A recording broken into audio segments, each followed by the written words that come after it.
담고 있습니다만요. 자, 이센셜 디렉션 미래 경영을 쓴 그 책의 가장 서문에서 이제 이런 질문들이 이제 처음에 나오고 있습니다. 드러커 교수님의 많은 책들을 읽으려면 무엇부터 시작을 해야 됩니까? 많은 그런 질문을 받은 것에 대해서 이거 답변을 해 줘야 될 텐데 굉장히 수많은 사람들이 그 강의를 들으면서 '어디서부터 시작하면 좋을까?'라고 하는 것에 대해서 또 드러커 교수님의 저술들 가운데 "핵심적인 내용은 무엇입니까?"라고 물어봤을 때 거기에 대해서 "어떻게 답변을 하면 좋을까?"라고 하는 그 핵심들이 여기에 다 담겨져 있습니다. 이 질문의 내용이 서문에 들어 있다라고 하는 것은 바로 인제 거기에 답변을 주기 위한 책이라고 볼 수 있겠죠. 그 내용에 또 서문에서 그렇게 언급을 하고 있습니다. 1942년 산업인의 미래 그 책에서부터 시작해서 60년 동안의 경영학 저술을 다 망라하고 그 진술을 선별하고 26편의 논문을 이제 담고 있는 그런 내용이 우리 미래 경영의 책에 담겨져 있는 내용입니다. 그러니까 사실은 책이 두껍긴 합니다만 내용에 지금 서문에서 말씀하고 있는 내용으로 보자고 하자면 사실 굉장히 간략하게 충격한 것이다. 이렇게 또 생각해 볼 수 있을 것입니다. 책 전체는 파트 이제 세 부분으로 나눠져 있습니다. 처음에는 이제 매니지먼트 자체에 대해서 변화를 이끄는 경영의 가장 기본부터 이론, 실제에 대해서 언급을 하고 있고요. 파트 2에서는 더 인디비주얼 조직 내에서 올바른 자기 경영, 스스로 자기를 경영하는 이제까지 우리가 책을 나눈 것에서 경영자의 가장 중요한 것은 자기 경영이었는데 그런 부분에 대해서 파트 2에서 다시 언급을 하고 그리고 마지막 파트 3에서는 미래에서 미래 사회에서 지식인의 책임과 역할이 무엇인지를 언급하고 책을 마무리하고 있습니다. 자, 파트 1 매니지먼트 변화를 이끄는 경영의 이론과 실제. 오늘 경영에 대해서 나누고 있습니다. 서로 서문에서 말씀드렸다시피 경영에 관한 모든 것들을 본인 스스로가 담았다라고 하는 경영의 가장 기본부터 시작을 하고 있기 때문에 그런 질문부터 시작을 해야 될 것 같아요. 경영이란 무엇일까? 경영이란 무엇일까? 제가 경영학을 듣진 못했습니다만 대학교에서 경영학을 듣는다고 한다면 경영은 무엇일까라고 하는 질문부터 시작을 하지 않겠습니까? 가장 원초적인 질문. 근데 경영이라고 말을 하면 너무 또 사실은 또 포괄적일 것 같기도 하고 알 것 같기도 하고 모를 것 같기도 하고 그래서 경영이라고 하는 정의를 처음부터 내려주지는 않고요. 경영의 기원과 발전에 대해서 이제 언급을 하고 있습니다. 그래서 이렇게 그런 질문을 한번 해 봅니다. 경영은 언제부터 시작됐는가? 경영은 언제부터 또 발전했는가? 그리고 경영은 무엇을 하는 것인가라고 하는 부분에 대해서 생각하면서 경영의 유래 또 경영의 기원 그것이 발전된 부분 그렇게 그 과정을 살펴보면서 경영을 정의하는 것으로 그렇게 진행을 해 나가고 있습니다. 사실 경영이라고 하면 이 부분은 이제 책에 없는데 책에 있는 내용의 의미를 제가 조금 삽입을 했습니다. 앞부분은 사실은 옛날부터 예를 들어서 이집트의 피라미드 시대 때부터는 엄청난 경영자가 있었던 것 아닙니까? 지배자가. 그렇죠? 그 시대에 또 산업혁명까지 중간 그런 굉장히 많은 시기에 엄청난 지배자들이 있었던 그런 시대의 경영. 근데 사실은 그때는 경영이라고 하기보다는 명령과 통제 그리고 복종에 의해서 운영되는 조직 사회였을 뿐이지 사실 그것을 경영이라고 이 책에서는 언급하지는 않습니다. 제가 이거를 그래서 삽입을 일부러 했습니다. 그래서 강제적으로 따라가고 강제적으로 명령을 내리고 강제적으로 수동적으로 따라가는 것 그것은 경영이라고 말할 수 없는 것 같습니다. 그리고 이제 경영이라고 말할 수 있는 그런 단계라고 한다면 인제 1차 세계대전, 2차 세계대전. 이제 세계대전이 이루어지면서 세계대전 이전에 산업시대가 이루어지면서 사실은 엄청난 대기업들이 이미 출몰을 했죠. 이 지구상에 출몰을 했는데 그 산업혁명 시대까지도 경영이라고 말을 하지 않습니다. 피터 드러커는. 그래서 1, 2차 세계대전에 갑자기 많은 물자를 만들어야 됐고 또 갑자기 조직 관리를 해야 됐고 생산 물자를 관리해야 되는 그런 시대에서 이제 그 시대 이전에 프레드릭 테일러가 과학적 관리라고 하는 것을 이제 제시한 바가 있는데 거기에 이제 그런 내용이 있습니다. 보다 열심히 하기. 그전에는 무조건 열심히 하는 거였어요. 무조건 열심히 해서 생산량을 늘리고 잘 만들고 뭐 하고 무조건 팔기만 하는 이제 그런 거였는데, 이제 과학적 관리에서는 그게 아니다. 보다 현명하게 일하는 데 초점을 두어야겠다라고 하는 부분으로 발전을 하게 됩니다. 그러면서 경영이라고 하는 이제 개념이 그때부터 조금 시작이 됐다라고 볼 수 있는 것입니다. 자, 그래서 인제 다시 인제 경영이란 무엇인가? 책에 사실은 그 중간에 이게 언급이 돼서 그것을 요약을 했습니다. 이제 정의를 하고 넘어가겠습니다. 경영이란 무엇인가라고 하는 정의를, 정의라고 그것은 말을 안 했는데 제가 보니까 이게 정의가 될 것 같아요. 서로 다른 기술과 지식을 보유하고 있는 사람들, 그 사람들을 투입해서 또 그 사람들이 공동의 목표를 달성하도록 그런 사람을 관리하는 방법, 그것이 경영이다. 이렇게 요약을 해볼 수 있겠습니다. 자, 그렇다면 이제 경영에 대해서 대한 부분에 대한 유래와 기본적인 개념을 조금 잡고 있었다고 한다면 가장 기본적인 원칙들이 서야 경영이라고 또 언급을 할 수 있겠습니다. 가장 첫 번째 원칙은 역시 인간입니다. 사람이 하는 일이니까 사람이 가장 중요하겠죠. 경영은 인간에 관한 것입니다. 경영의 과업은 서로 다른 기술과 지식을 가진 사람들로 하여금 공동의 성과를 올릴 수 있도록 하는 것입니다. 각자의 강점을 활용해서 공동의 목표를 이룰 수 있도록 하고 각자의 약점이 목표 달성에 장애가 되지 않도록 하는 것입니다. 이제까지 우리가 책을 언급한 데에서 도력하는 자꾸 이제 언급을 하는 부분이 있죠. 강점을 활용하라, 강점을 활용하라. 그리고 약점을 고치려고 하는 게보다는 약점을 고치려고 하보다는 강점을 잘 살리는 부분이 중요하다라고 하는 부분을 언급을 하고 있습니다. 결국은 사람에 관한 것이기 때문에 그 사람을 어떻게 관리하느냐, 인간에 관한 부분이라고 하는 것이 경영의 첫 번째 원칙이 될 수 있겠습니다. 두 번째로는 문화적 통합입니다. 경영은 공동의 목표를 위해 사람들을 통합하는 것입니다. 사람들이 그냥 단순히 모여서 일만 한다고 한다면 그건 공장으로 그치고 말겠죠. 뭐 지금도 공장이 있습니다만, 근데 그것은 경영이라고 말할 수 없을 것입니다. 공장에 단순히 제품만 만들기만, 여러 사람들이 모여서 열심히 만들기만 하는 그것으로는 안 되고, 경영이라고 한다면 만드는 것 이상의 공동의 어떤 목표가 있고 그 공동의 목표를 통해서 사람들을 통합하는 것, 하나 되게 하는 것. 그래서 경영은 문화와 깊은 관련이 있습니다. 지역이나 전통이나 문화에 따라서 현격하게 과업이 달라질 수 있는 부분에 대해서 그것을 어떻게 수행할 수 있는가라고 하는 문화적 통합이 경영의 두 번째 원칙이라고 할 수 있겠습니다.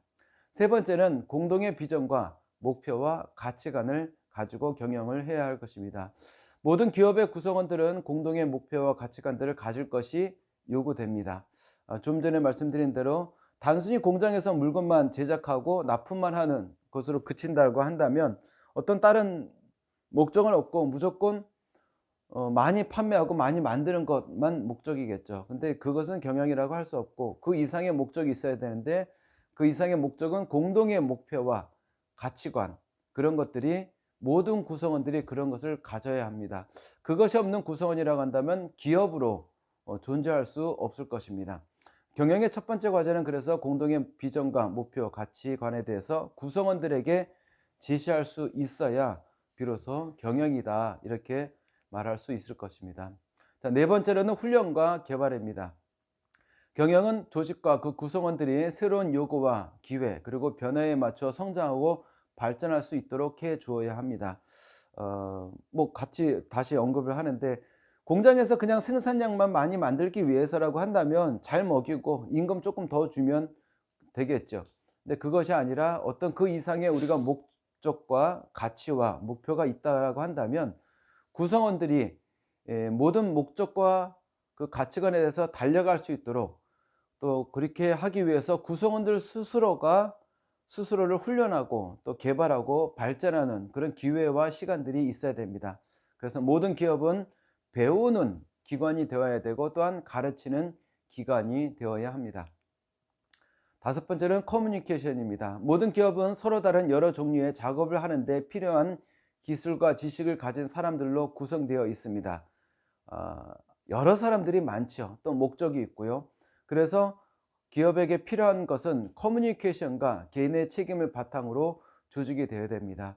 서로 소통이 되지 않으면 경영이라고 할 수 없겠죠. 그래서 어떤 방법으로 소통할 수 있을 것인가. 인사관리도 잘했으니까 그냥 고과를 주고 잘못했으니까 무조건 이렇게 할 것이 아니라 거기에 어떤 동기를 주어야 할 텐데, 그것은 바로 커뮤니케이션을 통해서, 소통을 통해서 이루어져야 할 것입니다. 또 커뮤니케이션이라고 하는 것은 우리가 인간관계가 다 그렇지 않습니까? 인간관계가 커뮤니케이션이 잘 되냐 안 되냐, 또 커뮤니케이션을 했다라고 하는 것은 사실은 어떤 책임성이 부여되는 것이죠. 내가 어떤 말을 들었고 어떤 말을 했다라고 한다면 사람이라면 기본적인 윤리적인 의식에서 책임성이 부여가 됩니다. 그 책임성이 사실은 기업을 유지하게 하는 핵심적인 부분으로 또 작용할 수 있을 것입니다. 그런 의미에서의 커뮤니케이션이 필요할 것입니다.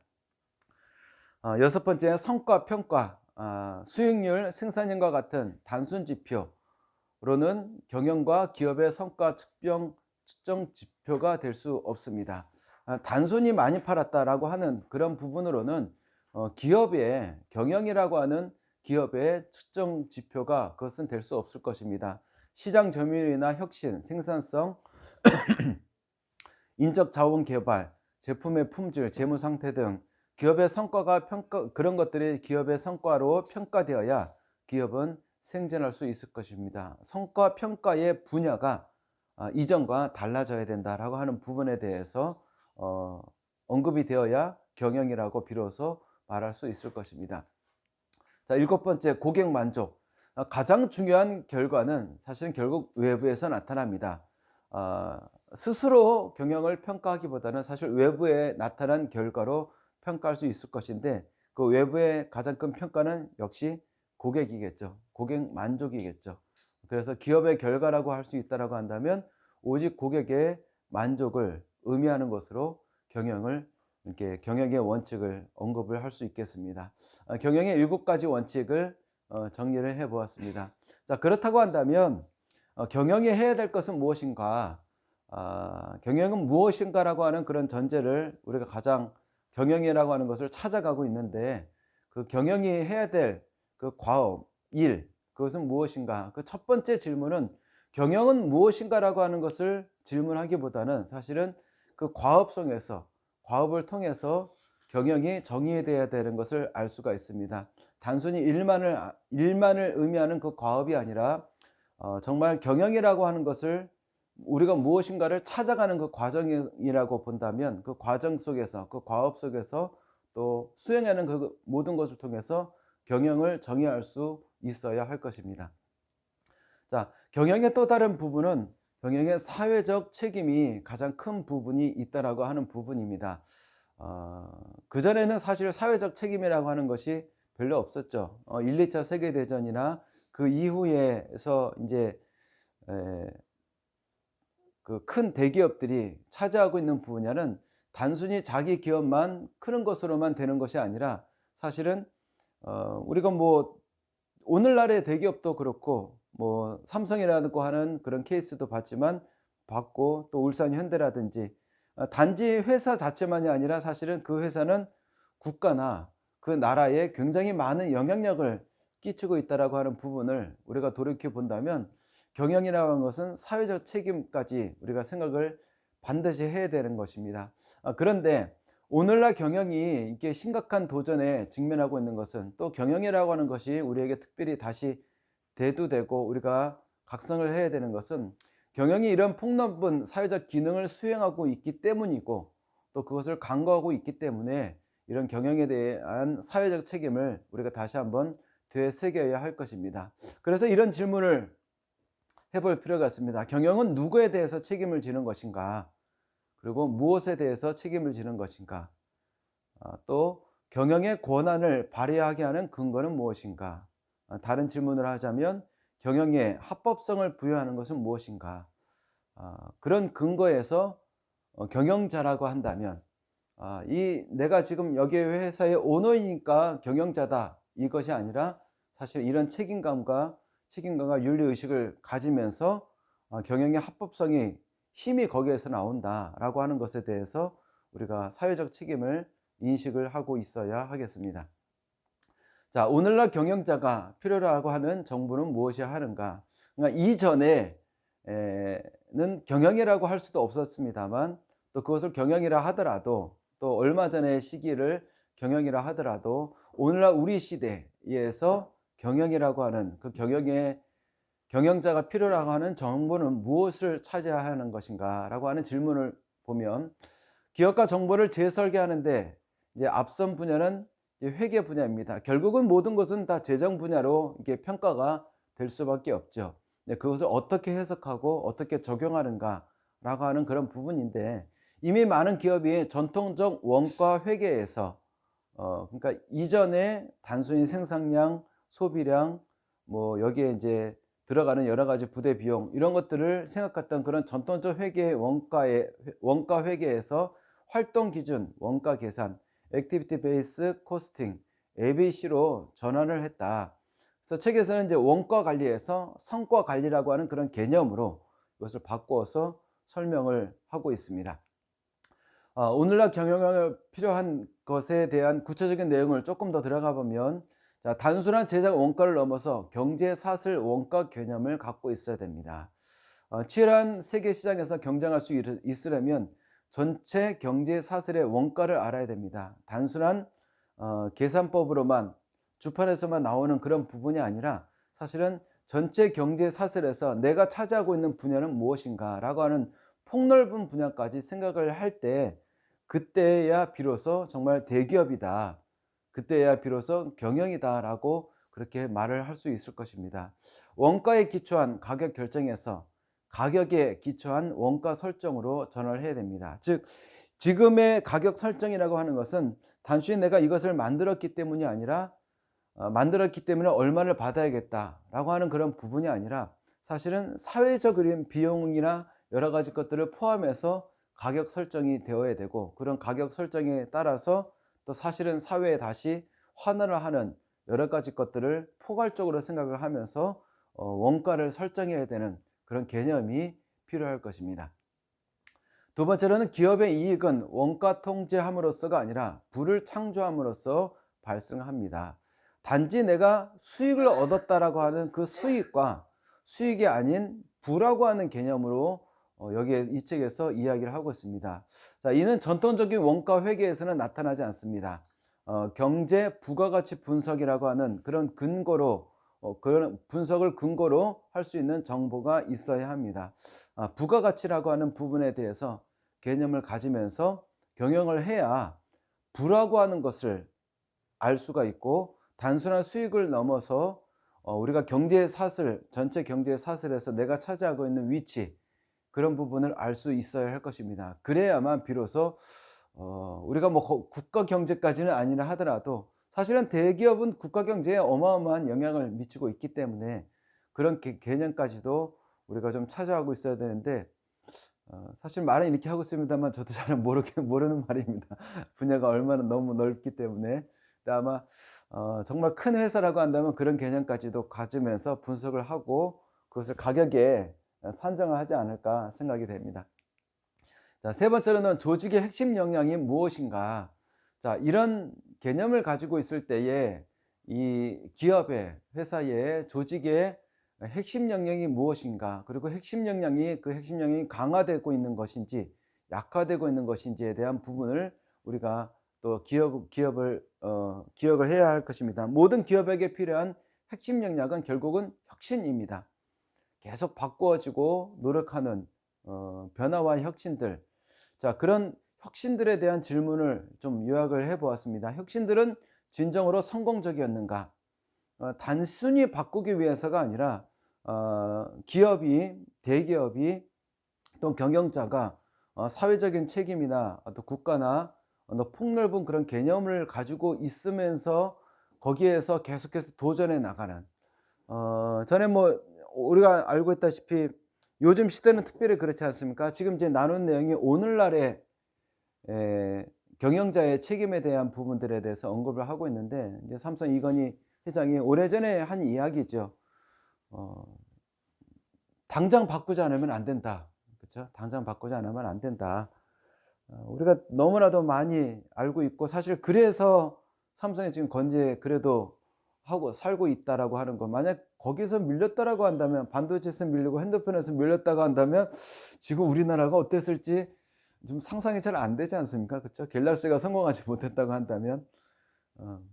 자, 혁신들은 진정으로 성공적이었는가? 그 혁신들이 우리 자신의 것이 되었는가?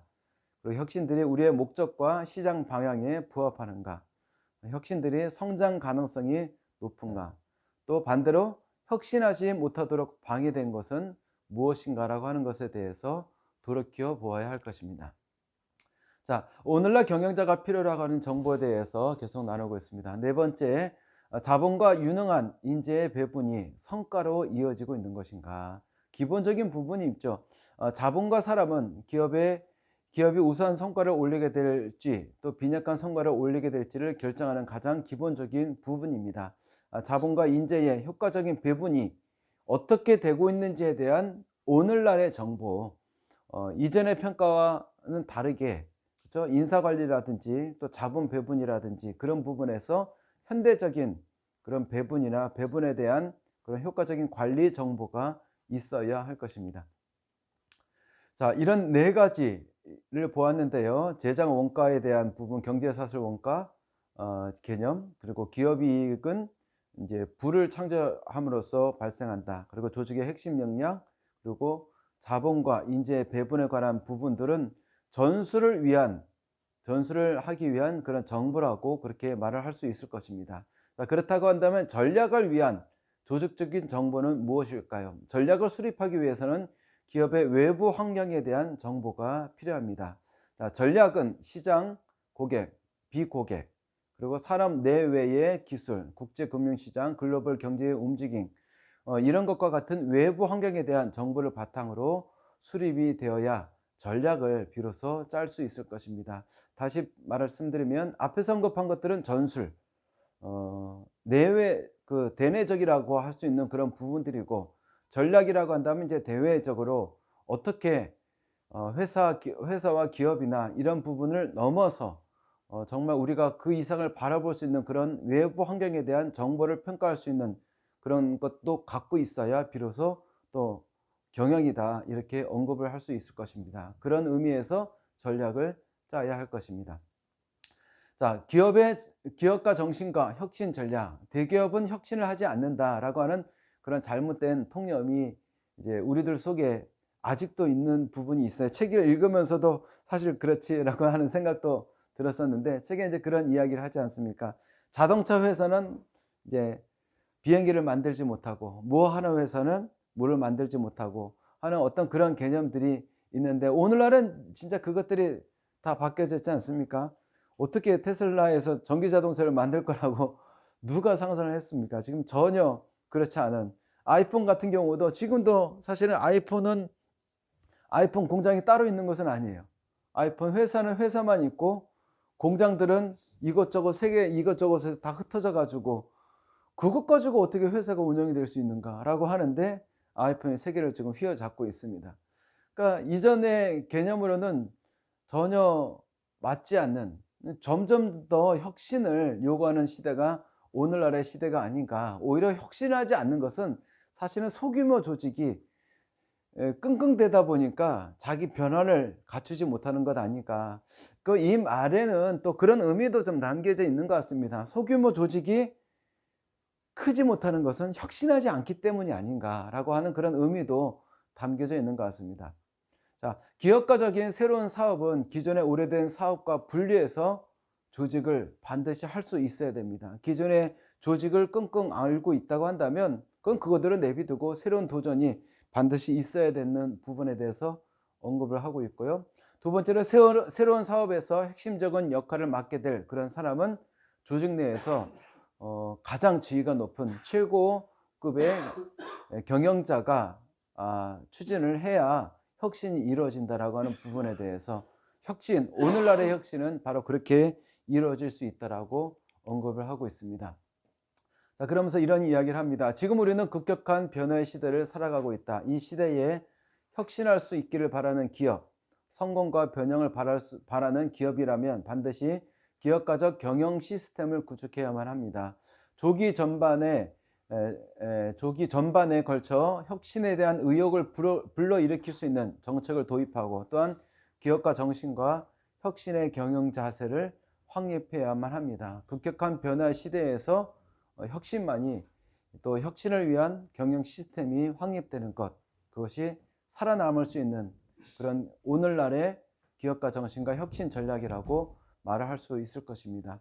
자, 그러면 기업가 전략은, 기업가 정신은 기업가 전략을 필요로 합니다. 그런 전략은 네 가지가 있는데, 첫 번째로는 전면 전략입니다. 전력을 다해서 공격을 하는 것입니다. 전쟁을 하듯 시장 지배를 해야 되겠죠. 뭐 지금 갤럭시와 아이폰 이렇게 시장을 지배하고, 또 플랫폼이라는 거 하는 것이 있어서 어떤 플랫폼을 우선적으로 차지하는 것이 무엇인가라고 하는 것이 오늘날의 가장 중요한 화두가 되고 있습니다. 모든 것이 다 플랫폼으로 다 그렇게 들어가고 있는 것을 통해서 보면 시장 지배, 이 책을 쓸 때는 플랫폼이라고 하는 것을 몰랐던 것 같아요. 아마 플랫폼이 있었다고 한다면 거기에 대해서도 충분히 언급을 하지 않았을까라는 생각이 듭니다. 자, 게릴라 전략, 적이 없는 것을 공격하라. 창조적 모방을 하라. 모방이 있지만 창조적인 그런 방법으로 계속해서 공격하는 그런 게릴라 전략이 필요한 부분을 언급을 하고 있습니다. 자, 세 번째는 틈새 전략. 전문 분야의 틈새를 발견하고 지위를 확보하라. 그러니까 틈새는 메인이 아니고 서브로서 또 다른 분야에서 어떤 한 가지의 전문 분야, 어떤 한 가지의 전문적인 기술 가지고 또 다른 분야를 공격할 수 있는 부분에 대해서 틈새 전략이라고 하는 부분을 언급을 하고 있습니다. 그리고 고객 창조 전략, 제품, 시장, 산업의 경제적 특성을 바꾸라고 말을 하고 있습니다. 자, 기업가 전략이란 고객 창조입니다. 다양한 방법으로 고객이 필요로 하는 가치를 창조하는 것이 기업의 목적이어야 합니다.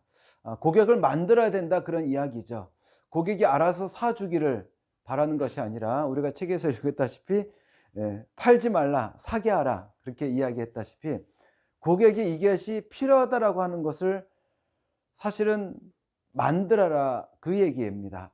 뭐 그런 이야기가 있지 않습니까? 어느 그 세일즈맨이 아프리카에 갔더니, 신발 장사가 아프리카에 갔더니 여기 사람들은 신발을 하나도 신지 않기 때문에 절대 팔 수 없습니다 라고 이야기를 했고, 또 다른 사람은 이 사람들은 신발을 신지 않습니다, 그래서 신발을 신기면 시장은 어마어마하게 커질 것입니다 라고 이야기를 했다고 하는 이야기는 우리가 잘 알고 있지 않습니까? 어떤 사람은 고객이 없다라고 생각을 한 거고, 어떤 사람은 그 사람들을 고객으로 만든 것이죠. 고객을 만드는 것이 고객 창조다, 이런 개념으로 기업가의 전략을 그렇게 생각해 볼 필요가 있습니다. 그래서 가치 그 자체는 가치가 아닙니다. 단순한 가격을 초월할 수 있는 가치, 그러니까 창조를 해야 됩니다. 가치를 만들어야 됩니다. 없는 가치를 찾아내는 것, 그래서 그 가치를 부여해서 거기에 맞는 상품을 만들어서 시대를 바꾸는 것, 그것이 바로 고객 창조다, 이렇게 생각을 하면 좋겠습니다. 기업은 가치에 대한 개념을 그렇게 폭넓게 갖고 있어야 합니다. 자, 고객이 필요로 하고 있는 효용이 무엇인지, 고객이 처한 현실이 무엇인지, 고객이 대가를 지불하려고 하는 가치가 무엇인지에 대해서 먼저 검토하는 것, 그것이 마케팅의 전부라고 말할 수 있습니다. 그러니까 지금 폭넓게 경영을 이야기를 했습니다만, 그 경영의 핵심은 결국은 고객 창조라고 이렇게 말을 해도 좀 좁혀서 말을 하자면 그런 것 같습니다. 시장이 아무리 커도 결국은 고객 창조라고 볼 수 있는 것이죠. 자, 이것을 가르치고 연구한 지, 이런 이야기를 합니다. 이것을 가르치고 연구한 지 60년이 되어 가는데도 그것을 실행하는 사람들이 왜 그렇게 적은지 도무지 설명하지 못하겠다라고 하는 이야기까지 책에 직접 언급을 하면서 이렇게 드러커 교수님께서 말씀을 하고 있습니다. 이야기를 마지막으로 해서 파트 1에 대한 부분을 마치도록 하겠습니다. 예, 감사합니다. 자리를 바꿔야 되죠? 네. 예, 예.